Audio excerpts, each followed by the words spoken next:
अस्सलाम वालेकुम, welcome back to another vlog.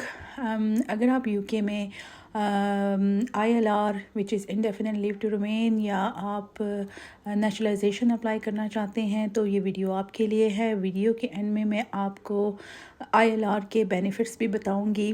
सबसे पहले अगर आप ILR अप्लाई करना चाहते हैं तो उसकी रिक्वायरमेंट में B1 and life in the UK test है। ये इंग्लिश लैंग्वेज की रिक्वायरमेंट आपको पूरी करनी होगी ILR अप्लाई करने के लिए। बट देर आर एग्जाम्शंस, कुछ लोग इससे एग्जाम्ड हैं। तो वो कौन से लोग हैं? फ़र्स्ट ऑफ ऑल वो लोग जो कि under the age of 18 years हैं या over the age of 65 years हैं, एल्डरली हैं, उनको ये दोनों टेस्ट पास करने की ज़रूरत नहीं है। इसके अलावा अगर कोई लोग डिसेबल हैं, उनको कोई फ़िज़िकल या मेंटल डिसेबिलिटी है या लॉन्ग टर्म इलनेस है विच इफ़ेक्ट्स देयर लर्निंग, तो वो भी अपने डॉक्टर से वेवर फॉर्म जो है वो फिल करवा के, साइन करवा के सबमिट कर सकते हैं और उनकी एग्जाम्शन एक्सेप्टेबल होगी। इसके अलावा वो लोग जो EUSS स्कीम के अंडर जिन्होंने सेटलमेंट ली थी या सेटलमेंट के लिए अप्लाई करना चाहते हैं, उनको B1 या life in the UK test settlement के लिए करने की ज़रूरत नहीं है। उनको नेशनलाइजेशन के लिए वो करने पड़ेंगे दोनों टेस्ट, लेकिन ILR के लिए उन्हें ये दोनों टेस्ट करने की ज़रूरत नहीं है।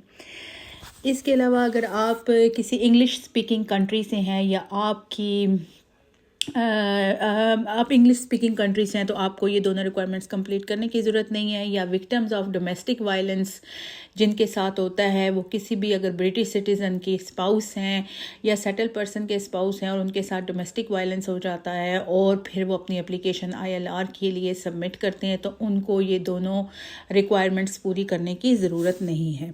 इसके अलावा अगर आप किसी भी ब्रिटिश या सेटल पर्सन के स्पाउस हैं और आपके स्पाउस जो आपके स्पॉन्सर हैं उनकी डेथ हो गई है, इस सूरत में भी आपको B1 और life in the UK test pass करने की ज़रूरत नहीं है। या फिर आप अगर रेफ्यूजी स्टेटस के ऊपर हैं और ह्यूमैनिटेरियन तरीके से आपने रेफ्यूजी स्टेटस अचीव किया है, तो अगर आप इंडेफिनिट लीव अप्लाई कर रहे हैं तो आपको B1 और life in the UK test required नहीं होगा। आई होप मैंने आपको सारी एग्जाम्शंस ठीक तरह से बता दी हैं और आपको समझ आ गया होगा कि आप कैसे एग्जाम्शन ले सकते हैं।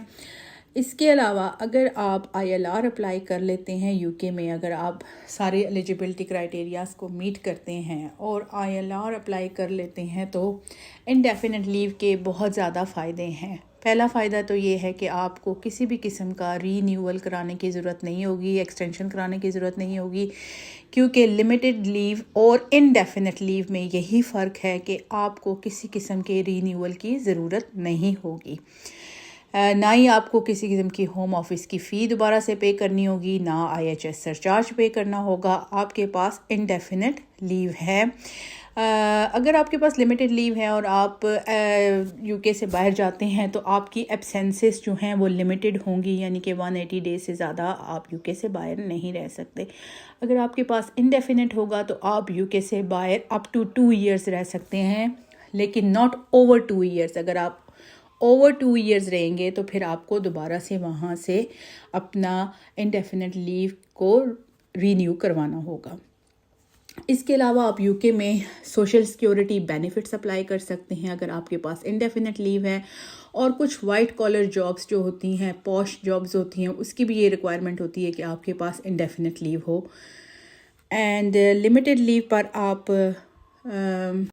बेनिफिट अप्लाई नहीं कर सकते, लेकिन इंडेफिनिट लीव पर बेनिफिट अप्लाई कर सकते हैं और आपके पास एक इनडेफिनिट टाइम के लिए लीव है जिसको कि रीन्यू करवाने की ज़रूरत नहीं है। Thank you very much for watching.